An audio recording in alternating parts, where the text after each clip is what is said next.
આશા રાખું છું કે તમે બધા સહકુશળ હશો. હું પણ સહકુશળ છું.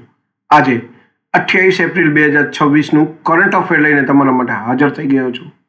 તો ચાલો મોડું ન કરતા આજનો વિડીયો શરૂ કરીએ છીએ. એની પહેલાં કહેવા માંગીશ કે ચેનલ પર નવા છો તો સબસ્ક્રાઈબ કરીને રાખજો. વિડીયો ગમે તો એક લાઇક કરી દેજો. ભાઈબંધ દોસ્તાર ફેમિલી મેમ્બર સાથે આ વિડીયો શેર જરૂર કરજો જે પણ ગવર્મેન્ટ એક્ઝામની તૈયારી કરતા હોય. કારણ કે દરરોજ લોંગ વિડીયોમાં કરંટ અફેર અને શોર્ટ વિડીયોમાં જનરલ નોલેજ લઈ અને આવતો રહું છું અને તમને અપડેટ કરતો રહું છું. તો ચાલો મોડું ન કરતા આજનો વિડીયો શરૂ કરીએ છીએ. 28 એપ્રિલ 2026 કરંટ અફેરનો પહેલો પ્રશ્ન છે, થોમસ એન્ડ ઉબેર કપ 2026નું ઉદ્ઘાટન ક્યાં થયું? સાચો જવાબ છે ડેનમાર્ક. બીજો પ્રશ્ન છે, ઓપરેશન વિન્સ ઓફ ડોન કયા દેશમાં શરૂ થયું? સાચો જવાબ છે ઈરાન.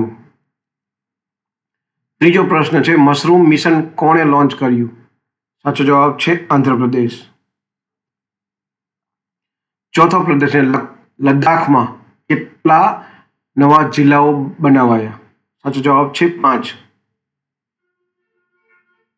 પાંચમો પ્રશ્ન છે, ભારતની પહેલી યુનેસ્કો ચેરનો શુભારંભ કોણે કર્યો? સાચો જવાબ છે જયંતી ચૌધરીએ. છઠ્ઠો પ્રશ્ન છે, વિશ્વ કાર્યસ્થળ સુરક્ષા અને આરોગ્ય દિવસ ક્યારે મનાવવામાં આવે છે? સાચો જવાબ છે 28 એપ્રિલે. સાતમો પ્રશ્ન છે, ભારતે કયા દેશ સાથે ફ્રી ટ્રેડ એગ્રીમેન્ટ એટલે કે FTA પર હસ્તાક્ષર કર્યા? સાચો જવાબ છે ન્યુઝીલેન્ડ. આઠમો પ્રશ્ન છે, ભારતનો પહેલો એનોડ મટીરિયલ પ્લાન્ટ કયા રાજ્યમાં શરૂ થયો? સાચો જવાબ છે પશ્ચિમ બંગાળમાં.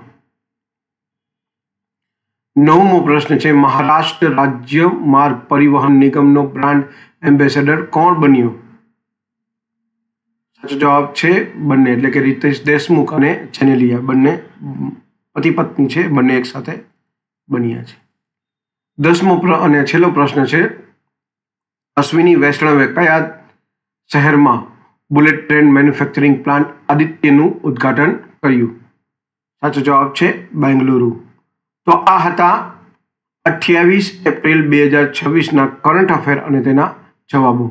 વિડીયો ગમ્યો હોય તો વિડીયોને એક લાઇક કરી દેજો. ચેનલ પર નવા છો તો સબસ્ક્રાઈબ કરીને રાખજો અને આ વિડીયો ભાઈબંધ દોસ્ત ફેમિલી મેમ્બર સાથે શેર જરૂર કરજો જે પણ ગવર્મેન્ટ એક્ઝામની તૈયારી કરતા હોય. કારણ કે દરરોજ લોંગ વિડીયોમાં કરંટ અફેર અને શોર્ટ વિડીયોમાં જનરલ નોલેજ લઈ અને આવતો રહું છું અને તમને અપડેટ કરતો રહું છું. તો આજ માટે આટલું જ. જય હિન્દ. વંદે માતરમ દોસ્તો.